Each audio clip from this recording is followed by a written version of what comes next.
Charlotte's harsh words saddened me deeply. We may not get along, but we're family after all. How could she say something so heartless? I felt lost. Thomas grinned and said, "Well, that went as planned. Mission accomplished." At that moment, I had no idea the chaos that was about to unfold. My name is Violet. I met my husband Thomas at work. I work in the office of a shipping company while Thomas is a truck driver. My first impression was that he's a robust guy, both physically and in personality. He's good at his job and kind to his colleagues. However, he wasn't so adept at the romantic game. Whether it was making a move or proposing, he was like a pitcher who only threw fastballs, no change-ups. But I prefer a straightforward man over a guy who thinks he's a playboy.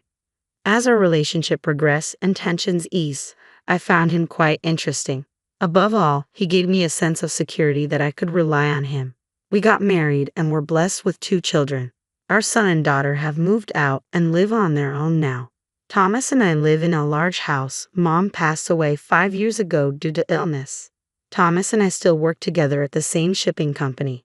Thomas has been promoted to a supervisor and now handles dispatching. We had a happy marriage, but one worry was my brother Jason. That is soft on Jason. Jason has been dreaming of becoming a rock singer since he was a teenager. He's still chasing his dream, pompadour and all, no matter his age. I won't discourage anyone from following their dreams. However, when he runs out of money, he comes to borrow from Dad. Dad, being soft, lends him the money. Dad lending money is fine. But has he ever paid you back, Violet? When you lend money, you should do it with the intention of giving. That means you shouldn't expect it back. Remember that? But Jason thinks he'll somehow make it. He's underestimating life's challenges. Isn't that risky? When I was young, I dreamed of becoming a novelist, Dad said. But Victoria's parents said if I was going to marry her, I needed a stable job. So I gave up my dream and chose to marry. I don't regret getting married, but I do regret giving up my dream. That was the first time I'd ever heard about my dad's younger days. So that's why I want to support Jason's dreams, I said. But it doesn't seem like Jason's putting in much effort. Do you really think he can achieve his dreams while goofing off all day? Thomas asked. Mountain climbing isn't just about conquering the peak. Every step you take along the way, it's part of the story. Well, you sound like a poet. Makes sense, since you wanted to be a novelist. Come on, you're making me blush with such direct praise. I'm not praising you, Thomas chuckled.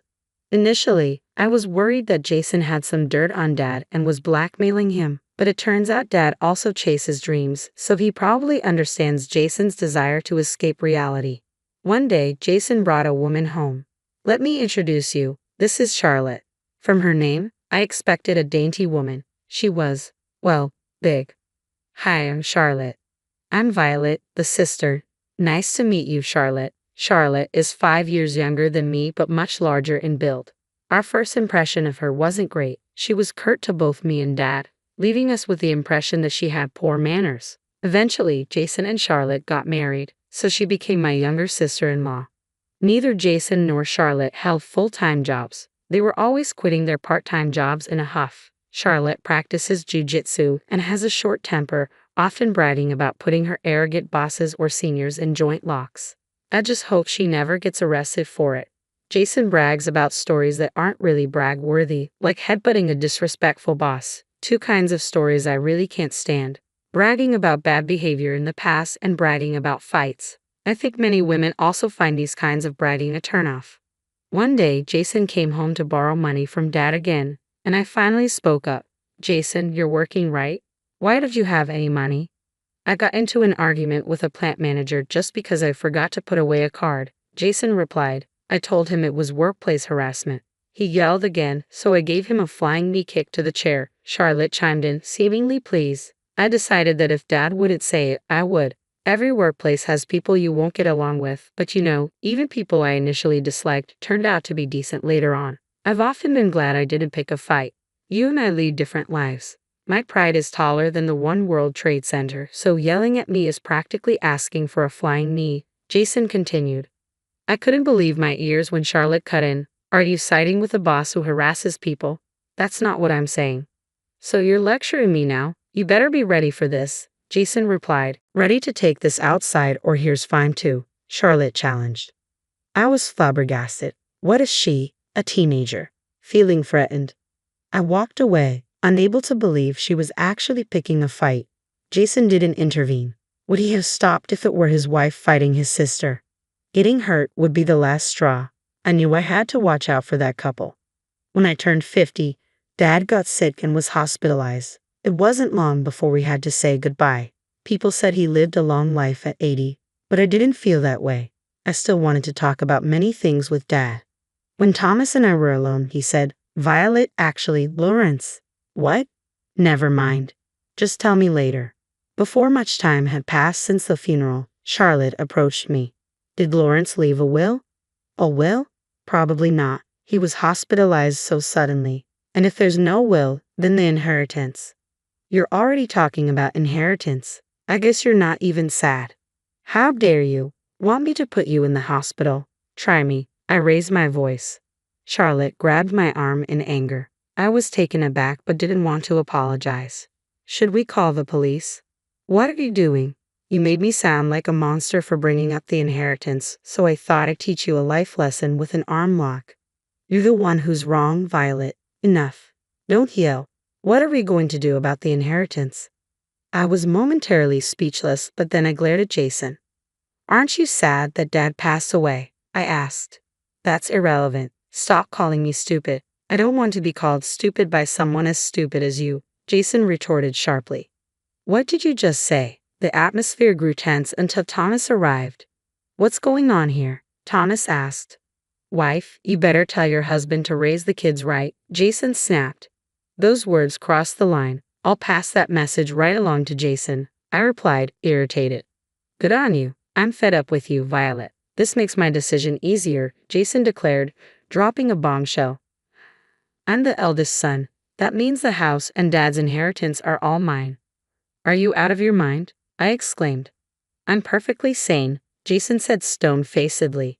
Just as we were stunned by his audacity, Thomas spoke up. "Violet, let's try to keep a cool head. We're not making any progress." "Fine," I said, frustrated. We sat down at the table to hash it out. "The inheritance is all mine and Charlotte's." "Violet, I want you to give up your claim," Jason insisted. "That's ridiculous. Our dad isn't rich. If we split it between two households, there won't be much left," I argued. "There's only two of Dad's children, me and Jason, so it should be divided between us," Charlotte chimed in. But Jason scowled. "Look, Violet, you and Thomas both have jobs and are doing fine. I'm the one pursuing my dreams, so I'm the one who needs the money." "Why don't you get a job, Jason?" I retorted. "Let me finish. Living in the house means no rent, and with the inheritance, I can take on the world." Dad was cheering for me, you know. The best way to honor him is to play Carnegie Hall. "You can't even pack the local park," Phil interjected. "What if I do, Phil? Carnegie Hall. Will you put your money where your mouth is?" Jason challenged. "What are you talking about?" I seriously considered calling the police. I interjected. "Thomas, what do you say? Can you give in?" Jason turned to my husband. "I cannot," Thomas replied calmly. Jason then asked, "So you're asking Violet to relinquish her claim?" "Yes, and you're okay with that, Jason?" I responded, incredulous. "What are you talking about?" "Of course it's not okay," Jason said. At that point, Charlotte glared at me. "Shut up. You've been yapping like a puppy this whole time. Such words should not be tolerated." I glared back at her, incensed. "Is it cute to yap like a puppy only until you're in your 20s? Stop pretending to be a young girl. It's embarrassing for a 50-year-old hack." "Take that back. I won't tolerate insults," Charlotte snapped. "Thomas, wasn't it you who should have set her straight? What do you useless couple you are?" Jason added fuel to the fire. At this point, I couldn't keep quiet. "If you were as big as a hippo, I'd have slapped you a long time ago." Charlotte looked momentarily dumbfounded, then turned to Jason. "Did your sister just call me a hippo?" "Violet, apologize while you still can," Jason demanded. "I'll apologize when Charlotte does." "Enough, both of you," Thomas intervened. "Violet, calm down." "Fine, let's proceed with the disinheritance," Jason declared. I looked at Thomas with wide eyes, searching for reassurance, but something in his gaze told me he had a plan. Why else would he agree to such an unreasonable demand? I had no choice but to trust Thomas. "So, Jason, just to confirm, you're fine with Violet being disinherited?" Thomas asked calmly. "I've been saying that Stop making me repeat myself. It's annoying, Jason replied irritably. What an infuriating couple. A wife who acts younger than she is and a husband who thinks he's smart, but is actually dumb, Charlotte sneered. Leave the money and move out already, Jason demanded. Charlotte's harsh words saddened me. Aren't we still family despite our differences? How could she say such merciless things? Why should we be the ones to leave? I couldn't agree to this. We'll find a new place soon, but we have belongings. Please give us a bit more time, I pleaded. If you take too long, I'll throw everything outside, Charlotte threatened. Try it, and I'll call the police. Think I'll be scared if you mention the police? I'm not afraid. Call the Marines if you want to arrest me, I retorted, unable to contain my anger. I stepped outside, pondering if Dad bore some responsibility. Thomas smiled knowingly at my confusion. It worked. Our plan was a success, he said, reflecting on these moments that made him thankful for our savings.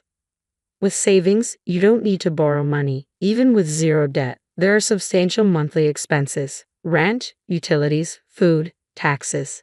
Taking on more debt would naturally make things tougher, Thomas explained.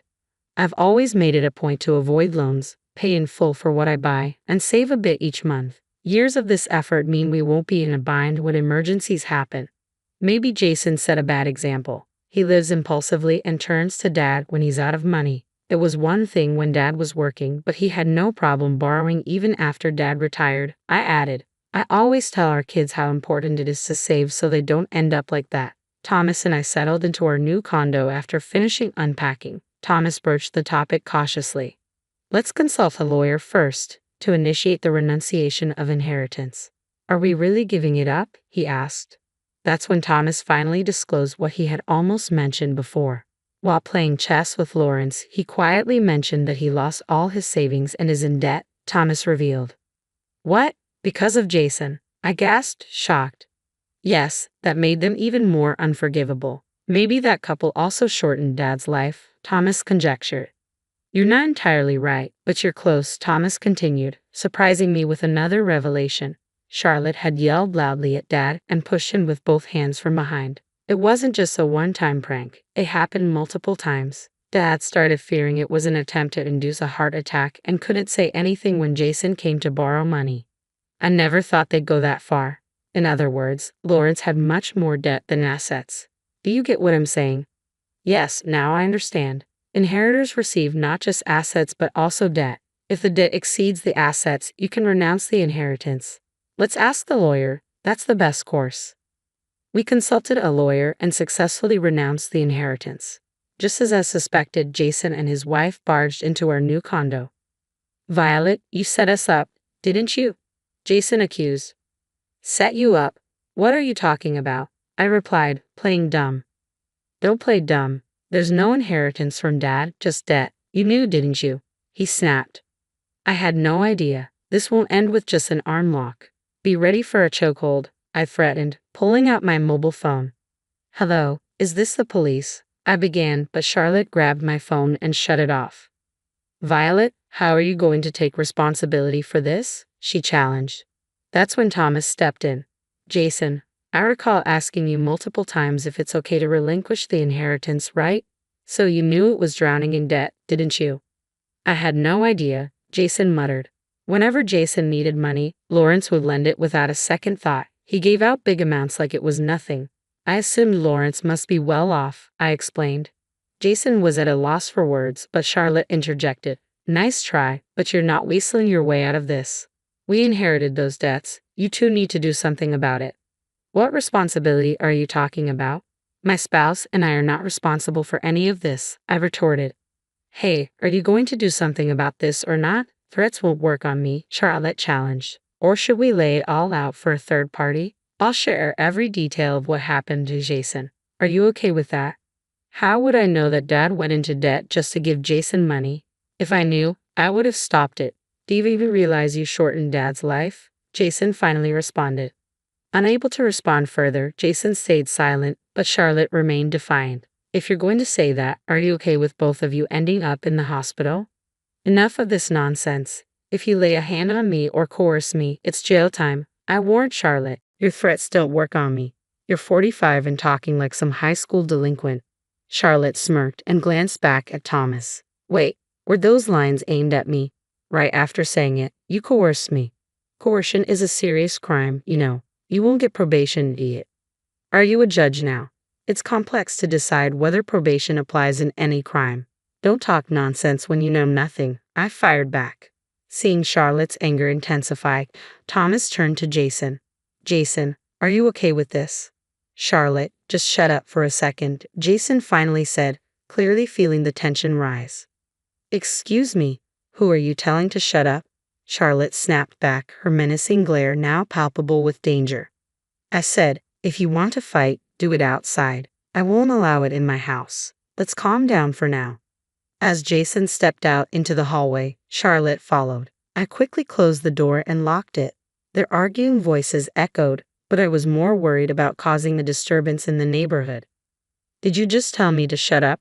What are you going to do if I call the police? Charlotte threatened.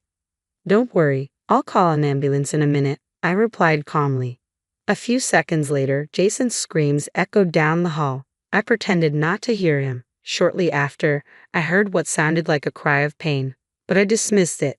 Jason and Charlotte had severed ties with our family with their insults. Whether they divorced or Charlotte got arrested for assault, it was none of my concern. A few days later, I received a call from Jason. Violet, I was wrong. Will you help me? He pleaded. Who is this? I feigned ignorance. Don't be like that. We're siblings, right? He continued, his voice strained. I couldn't help but feel it was too late. It turned out Jason was in the hospital. Apparently, Charlotte had broken his arm. It felt surreal, almost like something out of a comic book. Ever heard the term you reap what you sow? I'm genuinely sorry. Could you cut me some slack? I can't afford the hospital bills, Jason begged. That's unfortunate, I replied coldly. No matter how much he pleaded, I kept my distance. Jason seemed speechless after my harsh words. Switching the call to Thomas, I ended it abruptly. Don't call him by his first name. We're no longer family, I asserted before hanging up. Thomas and I did go to the hospital, but not to visit. It was better to settle it face to face. Jason pleaded politely, please help me. Debt collectors have come to the hospital's first floor. The nurse told me I'm scared to death. Thomas looked stern. After the insults you and your spouse hurled, it's only natural for us to cut ties. That's not what I meant. If we're not cutting ties, then why renounce the inheritance? Jason looked down, his voice softening. I apologize for what I've done, but I need your help. I have no one else to turn to. What about Charlotte? Jason pleaded. We're divorced. A family falling apart, I replied somberly. Then she's at the police station for assault. It felt unreal. You repeatedly called my wife an idiot. If I had called Charlotte that, you'd never forgive me, Jason said, troubled. People who spew hate often don't remember what they've said, but those on the receiving end don't forget. I have a good memory. I remember every word you two have said. I've heard it from Charlotte as well, Thomas interjected calmly. The wife should be properly disciplined by the husband, Jason attempted to justify. What does that even mean? Explain it to me, Thomas pressed on logically. What did Charlotte mean when she said a wife should lay down her body? Is that even something you should say to a woman? Jason seemed to have forgotten not just his own comments but also those made by Charlotte. Yelling like a little puppy, that's a clear insult. As for my dear wife, you called her a young one-ape or a 50-year-old hack. Don't repeat it. Sorry, Jason muttered. Thomas didn't let up. You said it to me as well when I asked repeatedly if I should disclaim my inheritance. You told me to stop making you repeat yourself because it's annoying. It's too late for any excuses now. Jason lowered his head on the hospital bed, looking crestfallen. I'm really sorry. Can you please find it in your heart to forgive me? No way. Charlotte called my wife an old hag, and you insulted me by saying I'm not mentally sharp. By the way, what does not mentally sharp mean? Explain it to me, Thomas demanded, glaring at the trembling Jason. Jason's eyes widened with a terrified look. If I weren't in a hospital, I'd be yelling right now. Let's just cut ties off completely, Thomas declared firmly. You're the one who said to leave the money and move out quickly, I added, supporting Thomas's decision. Thomas looked down at the dejected Jason, then turned to me. Shall we go? Yes, I nodded. After all was said, I thought Thomas might end up offering financial help out of a sense of divine mercy, but he stood his ground. As we left the hospital, a smile crossed my face. I saw your scary side today. There's nothing like that. Be kind to me, okay? Thomas replied with a gentle smile. Of course, I said softly. The storm has passed. From now on, I hope for peaceful days basking in the warmth of spring sunlight.